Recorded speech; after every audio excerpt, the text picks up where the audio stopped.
You probably recognize just how easy they are to use. They come in a wide variety of focal lengths, everywhere from 50 millimeters up to 200 millimeters.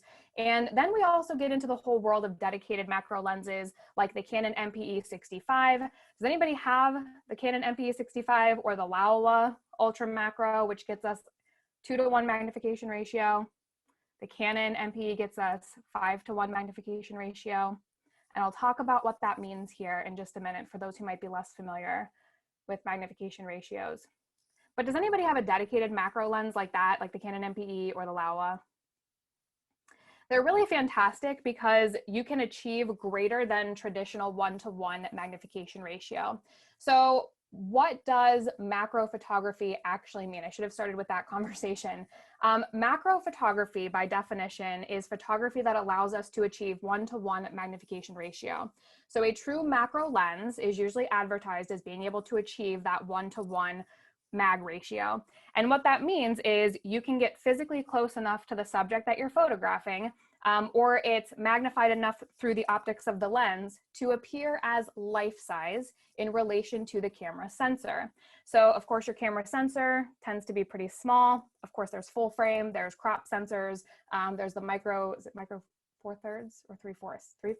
4/3? I don't have a mirror list, but there's a variety of sensor sizes. So basically, if you're taking a photo of something like a big bumblebee, you can get close enough to that or magnified enough that it is now life size. It is displayed as life size in relation to your camera sensor, which is small. When you start to blow that photo up to, let's say, an 8:10 or a 16:20, all of a sudden that creature looks pretty massive, even though in real life, it's pretty small.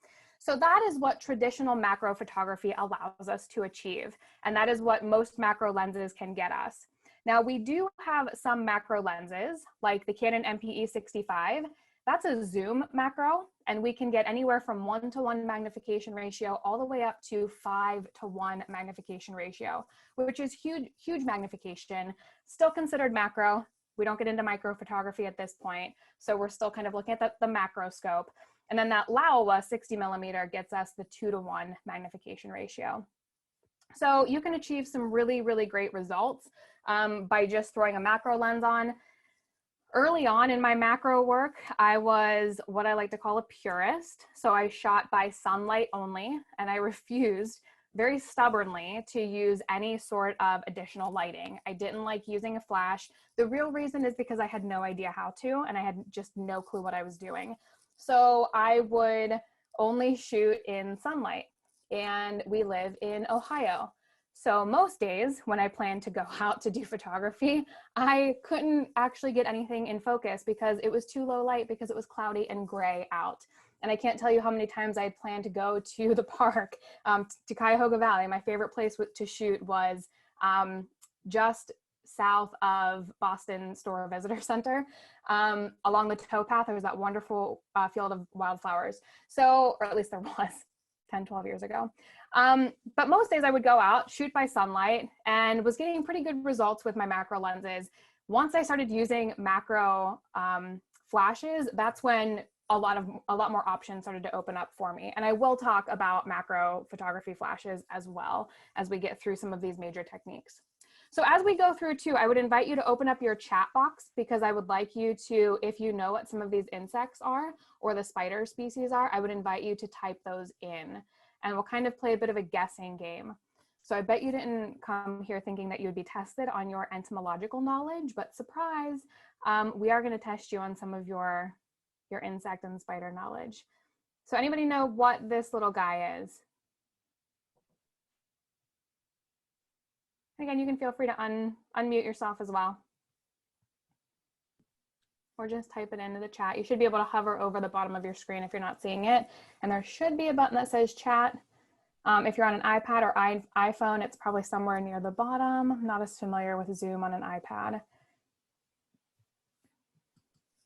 Any guesses? I see some head shaking now. This is a little damselfly. One of the primary ways you can tell the difference between damselflies and dragonflies is with most species, damselflies at rest, when they're sort of sitting on a leaf or vegetation, their wings are directly behind them. So their wings are kind of appear over top of their body.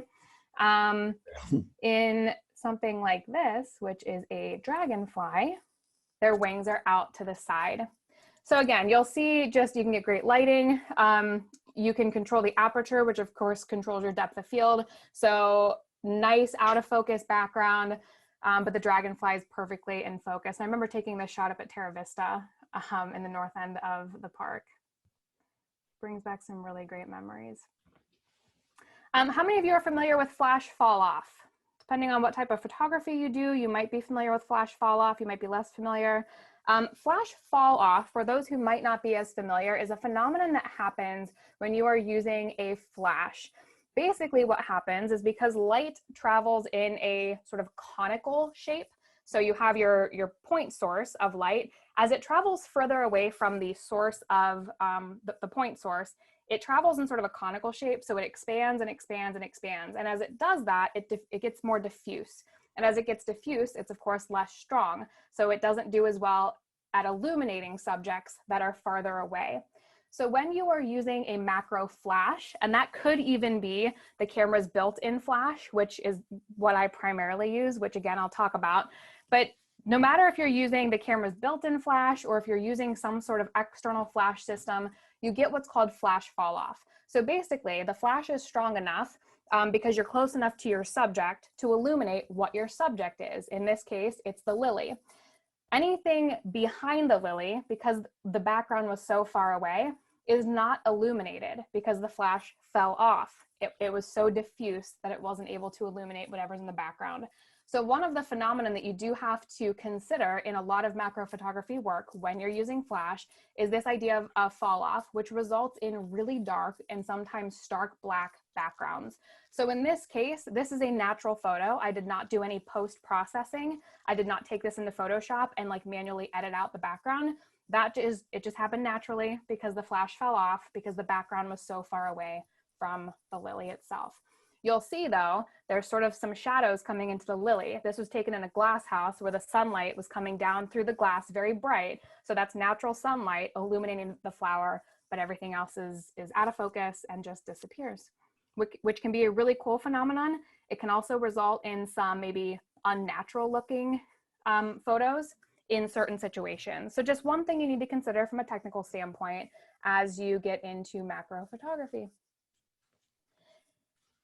Are there any questions about macro flashes? That was sort of like standard macro lenses, kind of easy. Again, grab and go, grab it, throw it on your camera, and you're like off and ready to go. Primary disadvantage to using a lot of macro flashes is many macro flash setups tend to get a little bit pricey. So for example, I have the Canon 100L macro flash. It's fantastic. I've also in the past had the Canon 180 millimeter macro, and that is a fantastic lens, but it's also a pretty pricey lens. And then once you start to add things like your flashes, it can start to get pretty expensive. So Jerry asked, do I use a ring flash? I have, and Steve, you asked if I tried the twin macro flash. I have the twin light macro flash. I loathe the twin light macro flash, and I will talk about why in a bit. Jerry, I have never used a ring flash, and I'll talk a little bit about some of the disadvantages of things like a ring flash too. Some people use it with fantastic success, but as we go through the presentation, you'll start to see some of the advantages and disadvantages of these different lighting setups. So extension tubes are one of the less expensive sort of entry points for macro photography. And for those who might be less familiar with extension tubes, they are, I have the two Canon tubes, the 12 millimeter and the 25 millimeter. They are literally hollow tubes. I like to just call them spacers. It's just a literal spacer that mounts in between your camera lens and your camera. And in doing so, it pulls the lens slightly further away from your camera sensor. So imagine my hand is my camera and the camera sensor. By putting this spacer in between the lens and the camera, I've just added some space. The way that you can think of this is, you've probably had your face-to-face photo society presentations in the past where you probably had somebody hooked up their computer to a projector and that projector was displaying an image on a wall or a white screen. What happens when you pull that projector physically further away from the wall or from the screen? The image displayed up on that screen gets enlarged. It gets larger and larger the further away the light source is. This is basically, like, conceptually the same thing that's happening. You're pulling your lens further away from the sensor, and in doing so, you're magnifying what gets displayed on your sensor. So these can be a super cheap entry point. You can buy tubes as cheap as $10. Typically, those really inexpensive ones do not retain electrical connectivity. So your camera can't talk to the lens, which is not great. Some of those are also cheap enough that they get a little bit wobbly on the connection. So you can actually damage your camera and your lens connections by using some of those super inexpensive tubes. So I'm trying to think if I want to say anything else about those. They contain no optical elements. There's no glass in here. So that's why I'm putting my finger in here. So you can see it's literally a hollow tube. Because they contain no optical elements, they don't decrease your aperture. So you're not losing any light. In other words, you don't like lose any stops of light. They can come in a huge variety of sizes. So I mentioned I have the 25mm Canon and the 12mm Canon. I can actually mount these two together so that I have now 37mm of extension instead of just independently. So those are some of the things to keep in mind. Me personally, I have mounted, usually when I'm doing this, I feel like I've done my 24mm Pancake Lens. So I have this super tiny little what's called a Pancake Lens. Canon has, I think, just two of these, a 24 and a 40mm prime. And it's called a Pancake Lens because it is tiny. The profile is incredibly narrow. It's very lightweight. So you can basically combine a lens like this, which costs about 125, 140 bucks, with a tube that costs anywhere from, you can buy these as cheap as 50 up to 100, 150 for the ones that have electrical connectivity. You can mount this like this. And with these two pieces of equipment together, you have a really great macro lens that achieves right around 1:1 magnification ratio, which is great. So it can be quite a bit less expensive than traditional macro lenses, which is wonderful. And now you're probably wondering, why am I showing you a can of sugar? When I did the test to figure out what the increased magnification was, this was something that I had available in my office that had words on it, so you can kind of get a sense of like the size and then the magnification.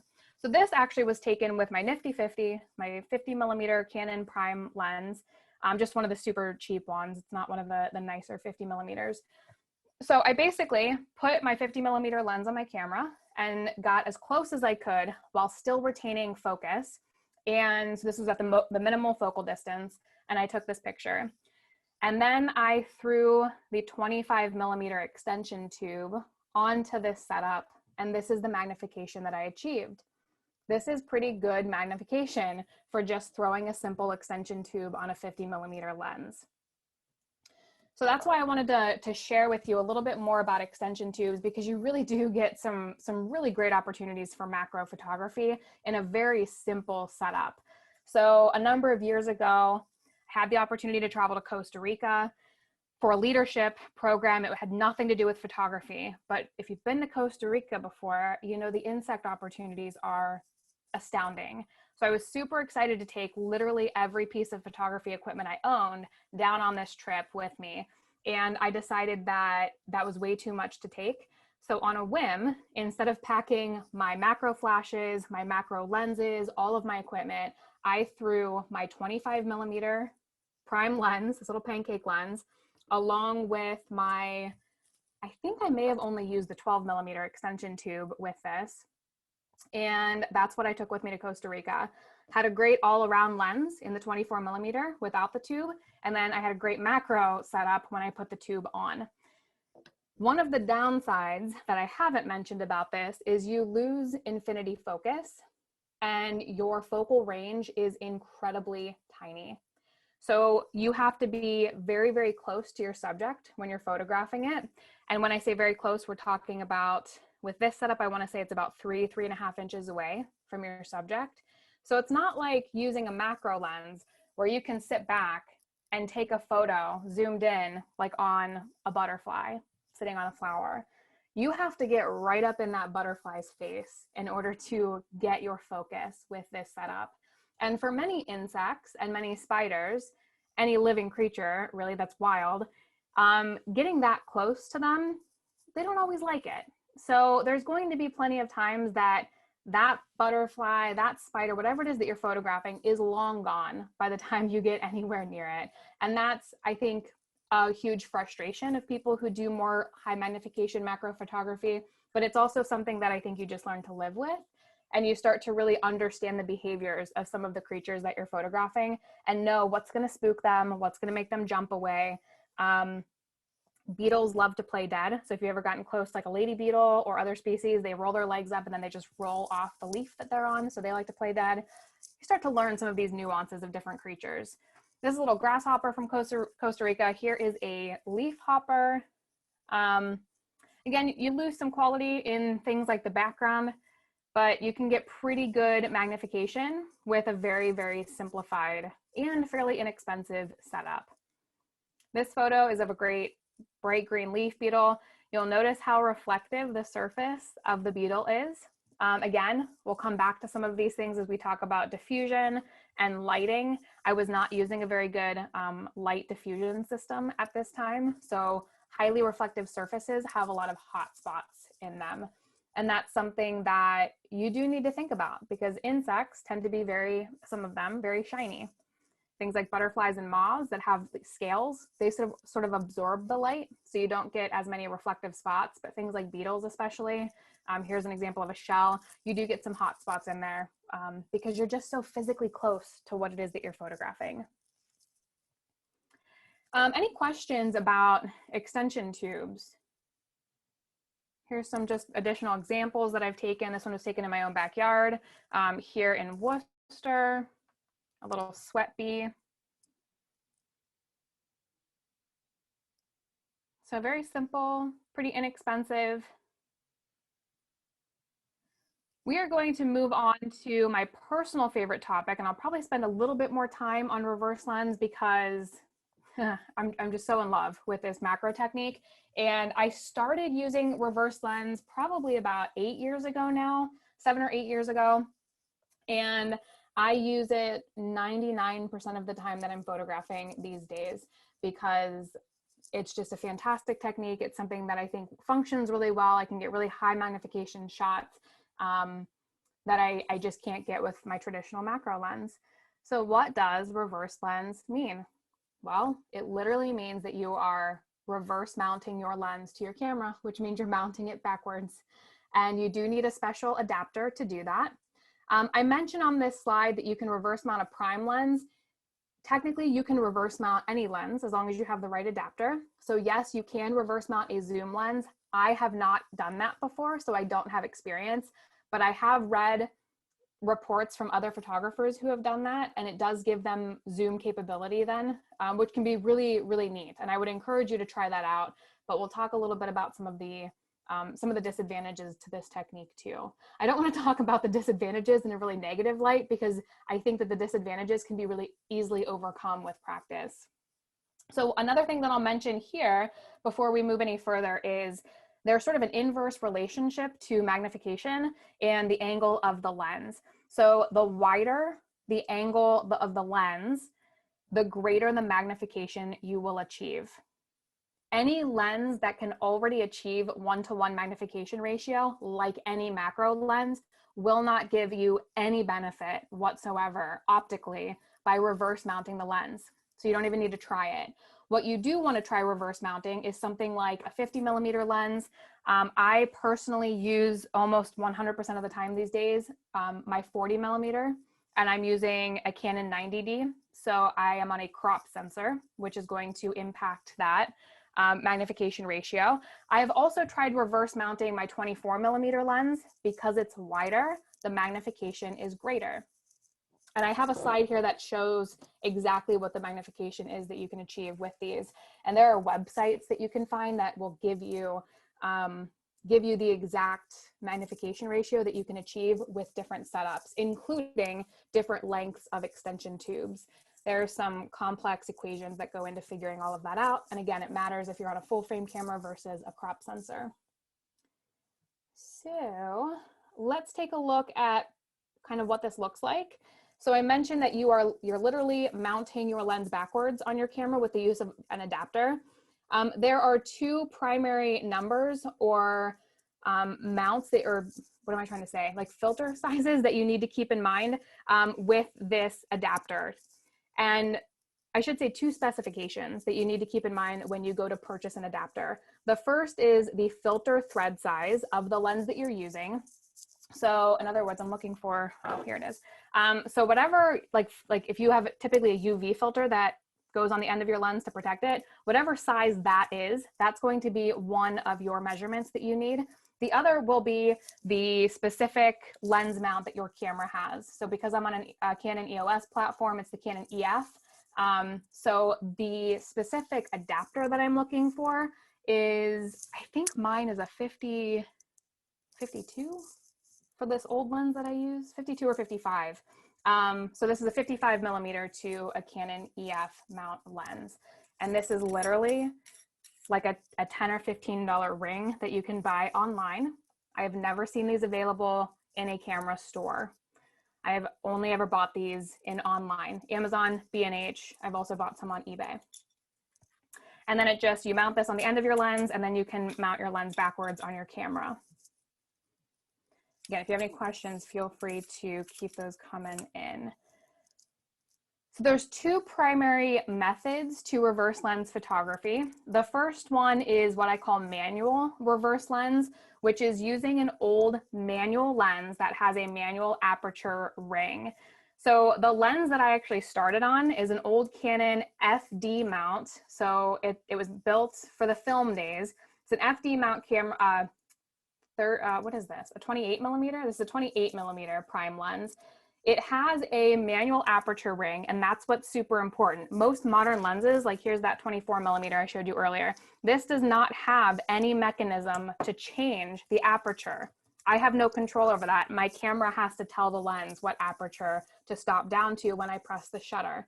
Because if I mount this backwards, because it's mounted backwards, it has no communication to my camera whatsoever. So my camera can't communicate to the lens what aperture to stop down to when I press the shutter, which is why when I started with this technique 8 years ago, I started using this old manual lens because I had complete control over the aperture now. So for those of you who might not have been photographers in the film days, this just allows me to open and close. Are you guys seeing that? This allows me to open and close that aperture to whatever I want so that my camera doesn't have to do that communication for me. The downside for that is when you mount this on your camera and you're looking through a stop-down aperture, your viewfinder is going to be super dark. So it's kind of hard to get your focus on a subject when you can't really see the subject. So there is some guesswork that needs to happen. And I used to shoot, again, when it was really bright and sunny out because I could see the subject. So that's a huge disadvantage. There are ways to hack that, but I'm not going to go down that rabbit hole tonight. But if you are interested in using one of these, like using an old method, or I'm sorry, using a new lens with this method, then we can talk about that. Feel free to reach out to me. So the other disadvantage is your camera gut or your lens guts are going to be exposed. So all of your connections are completely exposed to the elements. Because this is a 35, 40-year-old lens, I don't care because I'm never going to be using this properly. I only ever use this in the reverse mount. The other advantage is this is super inexpensive. So between the ring, which is now on the lens, between the ring and the lens, I think this was a setup that cost me about 40 or 45 bucks. If you used to be a photographer in the film days, you might have one of these lenses laying around and you might only need this reversing ring. So this could set you back 10 or 15 bucks and it's worth a shot to go out and try. The other thing I'll mention is with the reverse lens technique, like the extension tubes, you have to be incredibly close to your subjects. So if I'm using this technique, I have to be about this far away, usually about 2.5 to 3 inches away from my subject in order to get it into focus. It's fantastic to go out and focus on or practice on things like flowers that won't like fly away, run away, jump away, play dead on you, because you just have more capability of playing with them and practicing. But you can also start to build your way up to shooting insects and spiders. And here are some of the examples of what you can achieve using this just super simple setup. So this, of course, is our multicolored Asian lady beetle. This is our invasive species of lady beetle, and one of the bigger lady beetles that you find out in the environment. Any guesses what this might be? Because out of all of the years I've been using this photo in presentations, very, very few people get this one right. Yeah, Steve. Steve got it right. But he private messaged me, so nobody else saw that. Does anybody else know what this might be?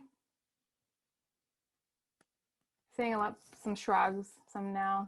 This is a paper wasp.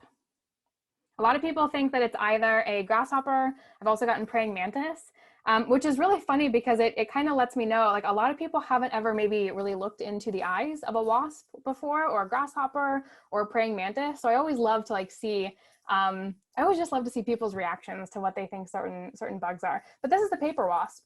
And I shot this wasp at Stan Hewitt about, oh man, this would have been probably like 2014. And it was right around this time of year. It was towards the end of October.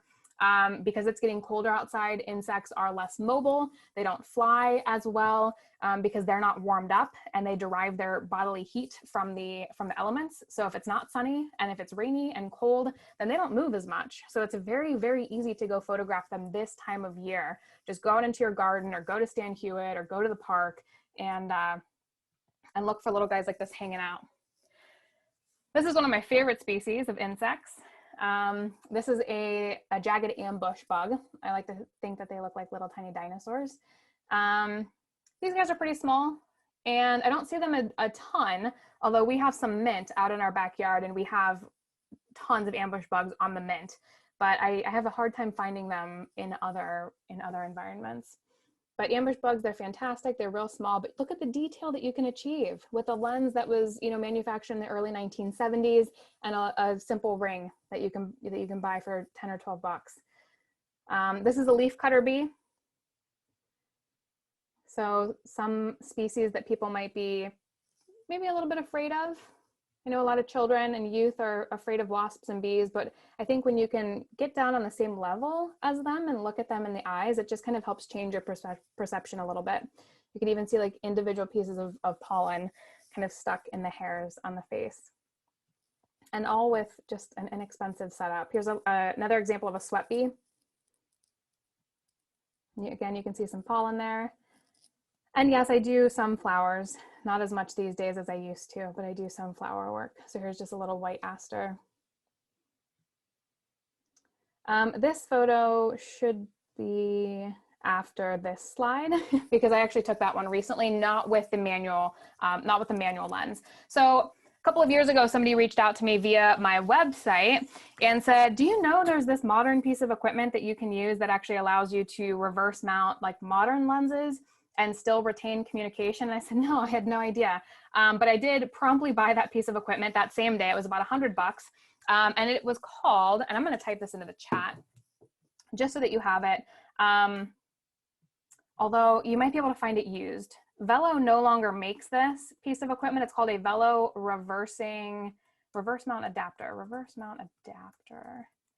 And I'm going to type two names in the chat for you. So there's the Velo reverse mount adapter, and then Mikey, I think is Mikey. They make one as well that's a little bit less expensive. I don't think Velo makes theirs anymore. So let's break this down for you. Let's take a look at what this is. This is basically a piece of equipment. And I'm just going to go ahead and do what every photographer does. Don't do. Leave your lens or your camera exposed. This is two pieces. It's one connected piece of equipment, but there's two primary pieces to it. So it's connected via this cable. This allows you to sandwich your lens in between here and then reverse mount your lens backwards and still retain full communication between your lens and your camera. So that's really beneficial. This piece of equipment also came with, I think, seven different reversing rings, because you still need that primary reversing ring that goes on here. It came with 7 different sizes so that I can reverse mount nearly every lens I have. So you can kind of play around with it and see which lens you want to reverse mount. So now I need to figure out how this all goes back together. So again, this allows you to sandwich your lens in between these two pieces of equipment, reverse mount them on your camera. Let's make sure I did that right. And then I'll show you what the full thing looks like. So now I have a reverse lens setup, but with a modern lens. And the lens that I'm using here is that 40 millimeter Pancake lens. This is a Canon setup, but you can really use any lens because you're reverse mounting it. The benefit of this over using one of these old lenses is that now when I look through my viewfinder, I'm looking through my viewfinder with a completely opened aperture. So I can actually see what I'm looking at, which is kind of an important part of photography, is being able to see what you're trying to photograph. So that's a really strong benefit. So the aperture then doesn't stop down until I press the shutter button, which is how most traditional digital cameras work. So that's of huge benefit. So a couple things that I also wanted to show you here is how far away do I actually have to be from my subject in order to get into focus. So hopefully you can all see this okay. I have a super duper technical highlighter here in my hand. Nice and bright, should kind of give you a sense of what I'm trying to get in focus. This is what it looks like when I am trying to photograph something. I am typically holding it steady with one hand. And if it's something like a tree branch or like a bug on a tree branch or on a flower, let's say this is a flower stem and there's like a big nice flower on top of here and there's a bug sitting on it, I will kind of pinch that flower stem between my fingers and I will rest my camera physically on my wrist. That's how I get the stability that I need to get this thing in focus. If it's a tree branch, let's say it's a branch coming off of a tree like this, I'll do pretty much the same thing. I'll kind of find a way to pinch it and make sure that my hand isn't actually in the framing of the shot. But I'll usually kind of pinch it. I'll put my hand sort of awkwardly like that. And then I just find my focus here. And you again can see how close I need to be physically to that subject in order to get into focus. And then I snap the shutter and I get hopefully a great shot. I do not use a tripod or monopod. I do handheld exclusively. You could, in theory, do a tripod or a monopod, but I have found in the past that because you have to be so physically close to your subject, if you were trying to get a tripod into that environment at this distance, and if you're trying to photograph like a live insect or spider, you're probably going to scare that thing away. Unless you're photographing something like insects or spiders really, really early in the morning when they haven't quite warmed up yet. So you can do this with dragonflies, moths, damselflies, butterflies. You can find them just hanging out in some vegetation.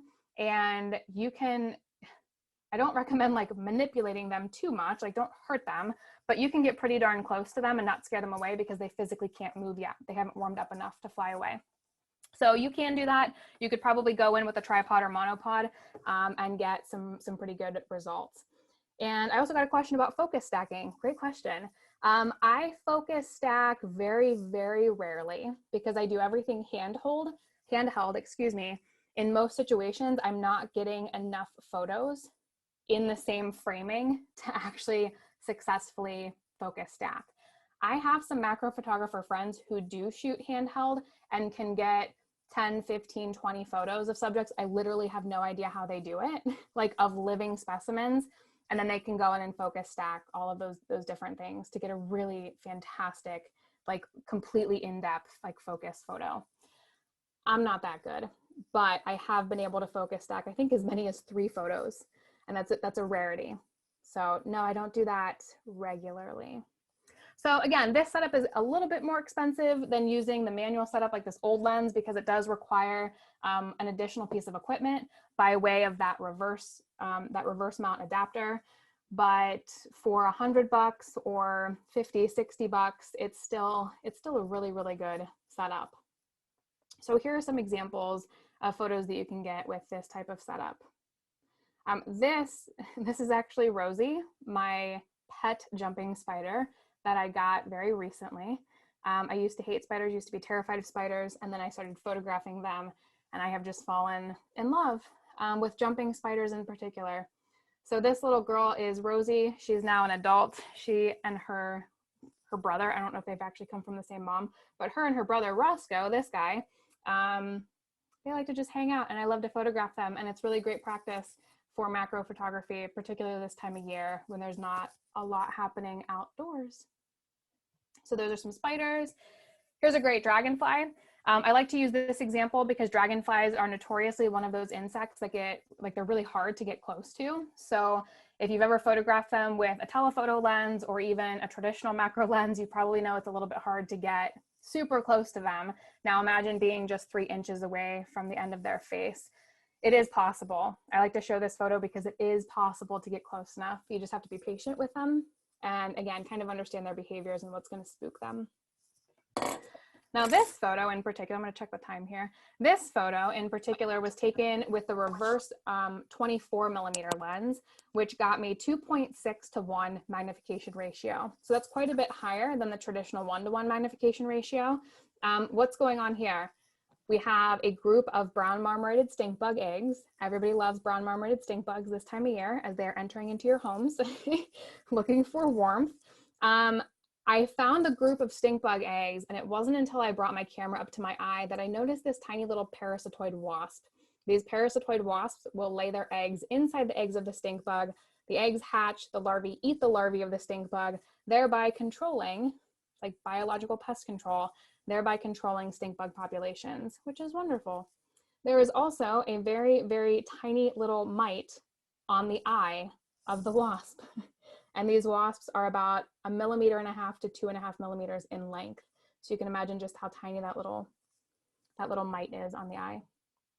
So I show these just to show you can get some incredible detail with what's not a very complex setup. Here's a little crab spider. See the little hairs and the eyes. Here's a honeybee. Again, you can just see the hairs. I love the detail that macro photography brings out in subjects. Here's a tiny little jumping spider, much, much smaller than my 2 pet jumping spiders that you just saw photos of. And here's a treehopper. This photo I took in Ecuador a couple of years ago. Do you ask if I use back button focus? I actually don't. I don't. And I don't use autofocus too. So I forgot to mention that. The way that I focus my subject, so I mentioned sort of the setup a little bit. The way that I focus my subject, if I'm holding this, is I just literally move my camera back and forth ever so slightly. So you lose infinity focus. Your focal range is incredibly tiny. Like your focal range is probably 2 to 3 millimeters, if that. So anything outside of that range, it's not going to be in focus. So because of that, your plane of focus is so thin. So for a subject like this one, for example, this treehopper, you can kind of see that pronotum. So the top portion of their pronotum, but in this case, we'll just call it their head. It's completely out of focus because it fell just far enough behind like the plane of focus on the front of the face that I was going for, that you don't see all of the detail there. But yeah, I physically move my camera back and forth to get focus. And it sounds complex, but I feel like if you got a camera in your hand and you could actually like look at it and like test this out, I think it starts to click and make sense. So here's an example of an assassin bug nymph emerging from its egg case. Each one of these little, what look like test tubes, and these little circular caps on each test tube, each one of those is an individual egg with an individual nymph inside. And I was lucky enough, I actually captured this at the Akron Zoo on some random tree. I was lucky enough to capture that first nymph emerging out of its egg case, which is just such a cool moment. Trying to think of what else I want to add here. So with the velo macrophyre specifically, which of course has a very specific, it's a very specific length, which does then act as sort of an extension tube. So this piece that mounts in between the lens and the camera, that adds, I want to say I've measured that, and it's like around 13 millimeters. So it's around 13 millimeters of an extension tube, which adds a little bit more magnification, plus the reverse mount of the lens adds a lot of magnification. So with the reverse mounted 24 prime lens, I can get a 2.6 to 1 magnification ratio. The 40 millimeter lens gets me 1.2 to 1 magnification ratio. So just slightly greater than what a traditional macro lens is capable of. The benefit for me is that a traditional macro lens, like I have my 100 millimeter over here attached to my other camera, with a traditional macro lens like this, my minimal focal distance is about, I want to say with this lens, it's about 12 inches. 10, 12 inches. So I still have to be this far away from my subject in order to photograph it. I can get pretty good magnification, but what I don't get is the stability. When I can be just 3 inches away and physically hold whatever it is that I'm photographing, the stability is what you need to get things into focus. So let's have a very brief conversation about mobile macro, because I wanted to share one just fun tip that you might want to try out either this winter, maybe with snowflakes, or maybe next year with insects or spiders. You can buy all sorts of pretty expensive these days, like lenses that can attach to your phone. And you can buy macro lenses that come in maybe 5x, magnification. You can get 10x magnification. You could buy fisheye and wide angle and telephotos. They tend to get pretty expensive. For a while, I had the Alo clip for one of my previous iPhones years ago, and it was that specific piece of equipment was made for my iPhone 6 or 6S, whatever I had at the time. So as soon as I upgraded phones, that $80 lens was I could no longer use it, which is unfortunate. And then I read some stuff online that said you can bust the lenses out of a disposable camera and achieve pretty similar results. So that's what I want to show you. So here's an example of something that you can achieve with an $80 attachment for your phone. And this is just of a bumblebee. So you can get pretty decent focus. But again, you're spending $80 to get that. Or you can bust a little plastic lens out of a disposable camera body. In this case, I have placed some bright pink duct tape around it because I've used these with kids in the field. And if they drop this in grass, you're probably never going to find it again. So I wanted to make it nice and bright. So I've just duct taped around this, and you can literally just hold this in front of your camera on your phone. And all of a sudden you can get some pretty great macro shots. And you could tape this, you could do like a little spot of Velcro, or you could just place a rubber band around this part and around your whole phone, and it holds it in place.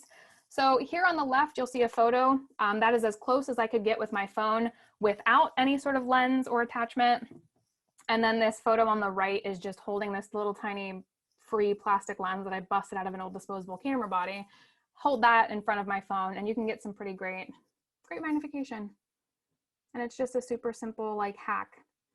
What I have noticed, I've done a couple workshops in the past where we've collected old disposable camera bodies and we've taken them apart and tried to find these lenses. Not every piece of plastic in the camera will work. Typically, I think out of each camera, we got at least 2 usable lenses though. So if you want to do like a workshop, like once you guys are back meeting face to face, it would be really fun to do some sort of workshop where if you can find enough disposable camera bodies locally, just rip them apart and make these little lenses, then go out in the field and test and see how they work. It's kind of a fun thing. It's a fun thing to do. So let's talk a little bit about lighting. Some of you have asked what I use. Me personally, I use my camera's onboard flash, and I'll explain that a little bit more in depth in just a minute. But I also wanted to talk about some of the other options that exist out there, including ring lights.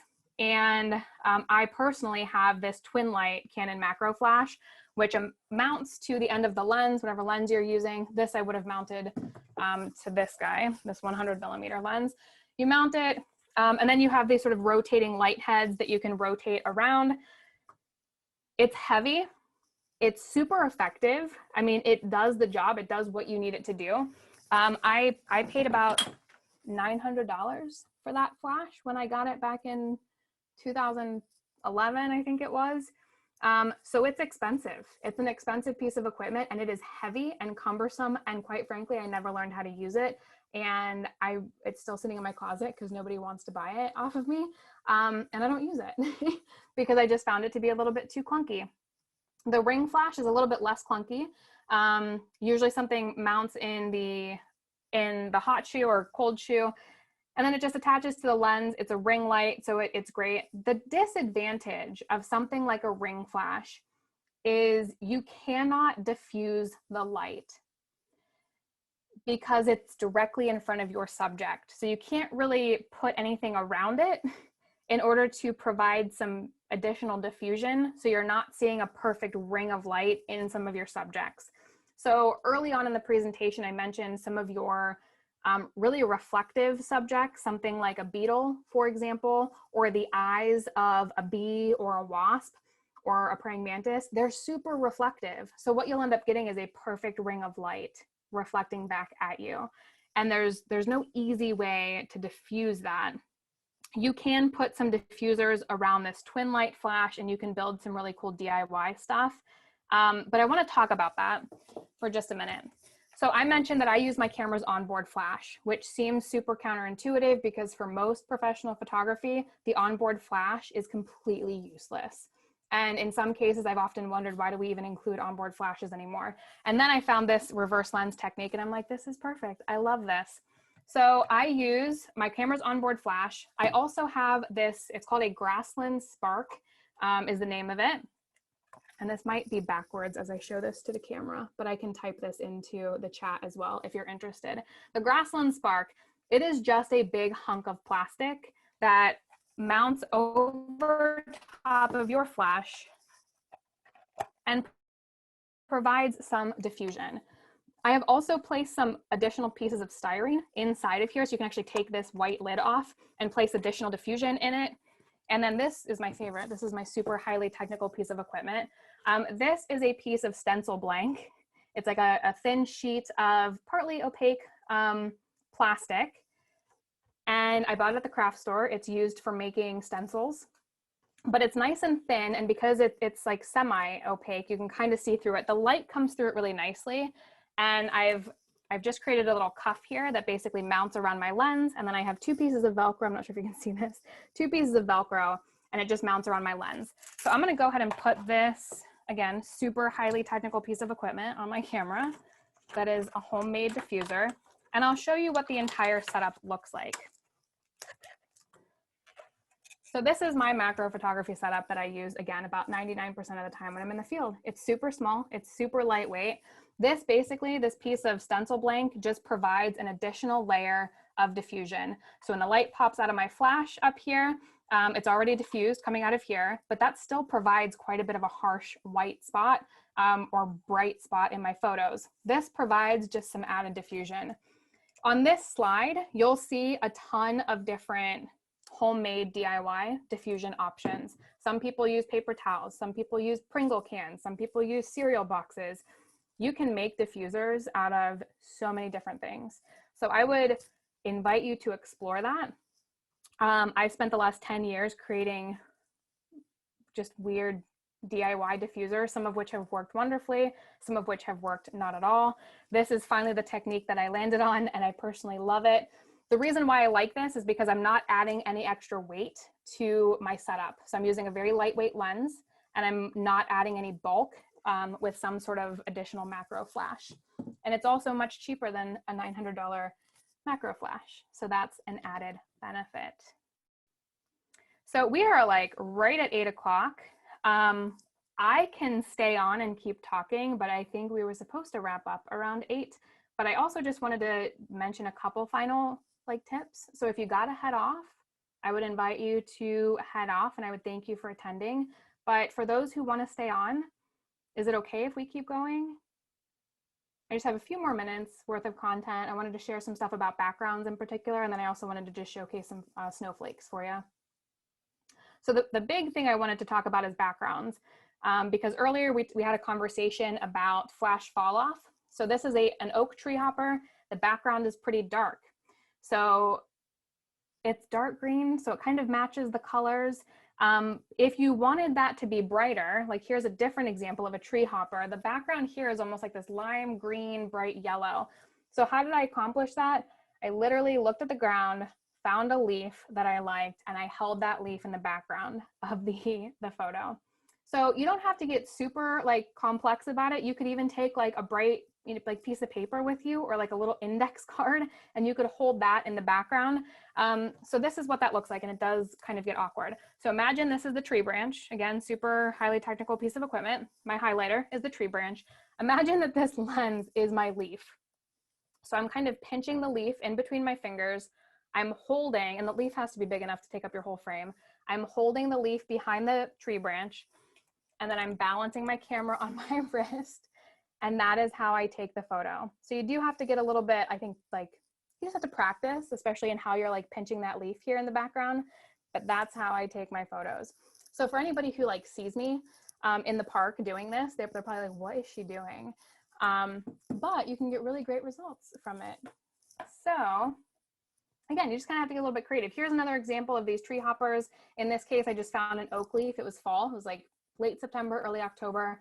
Great color oak leaf laying on the ground. I just grabbed it, threw it behind these guys, took the photo, had no real concept of what, I wasn't like trying to look for certain colors in the leaf. And when I saw this photo, I was like, oh my gosh, that like worked so beautifully well with this like transition of colors in the background.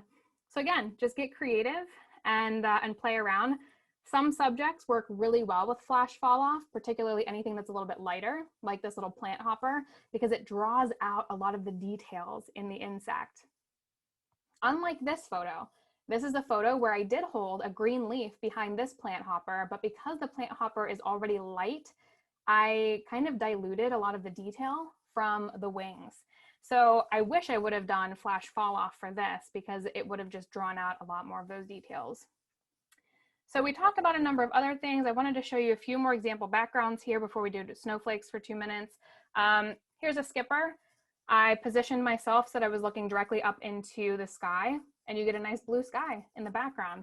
So you don't have to worry about like holding a leaf between your fingers or doing anything complex. If you can just position yourself to look up towards the sky, you can get some really great shots that way too. In this case, you actually see some clouds in the background. Nicely out of focus, but those big like white poofy things, those are just clouds. Trying to think what else I wanted to show you. We'll kind of skip ahead and go directly to our snowflake conversation. A couple of years ago, I got so frustrated over the winter. A lot of people were like, have you tried snowflake photography? Of course, you know, you can't really go outside and photograph bugs in the middle of winter in Ohio. And a lot of people were like, just learn how to do snowflake photography as if it's so easy. And after landing on this setup with this Velo macrophyre and this diffusion system, I thought maybe this will work for snowflakes.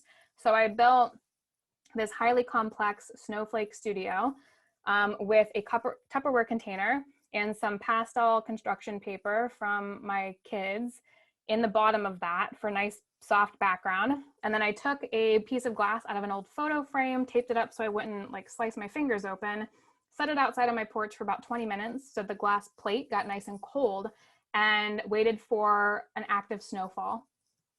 And in the same way that I photograph insects and spiders, you can photograph snowflakes, and it's pretty cool what you can find. A lot of people who photograph snowflakes actually use black backgrounds, and they actually photograph the snowflake on an angle. So what they're photographing is the reflection of light hitting the ice crystals.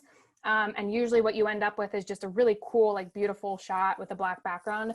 I do single shot photos where I'm shooting the snowflake straight down. And by doing so, I'm actually photographing the outline of the snowflake. So you see the colors coming through. So I'm not photographing the reflection kind of hitting the ice and bouncing back. I'm just photographing straight through. And that allows me to get away with not having to focus stack. So these are all single shots because focus stacking doing handheld stuff is just a little bit complex. So I would invite you, if you're up for it this winter and you're feeling a little bit bored and antsy, dig into your Tupperware drawer, find a little container, get a little glass sheet, throw it out on your porch. And if you have sort of a macro setup that you can test out, just see how it works for you. The biggest disadvantage I would say is it does need to be pretty cold for this to work. In my experience, usually if it's around like 15 to 20, 22 degrees, you can get some pretty cool shots. It does have to be an active snowfall because you want those snowflakes to land on the glass plate and not be so cluttered full of snow that you can't isolate single snowflakes. Anything warmer than like the 22 to 25 degrees, the snowflakes typically melt pretty quickly. So you can't usually photograph them fast enough before they melt and go away. But you can get some pretty cool stuff. So with that, I will say thank you so much for being here this evening. You can find me at chasingbugs.com. That's my website. I will admit it's out of date, but I still check it actively if you want to message me through there.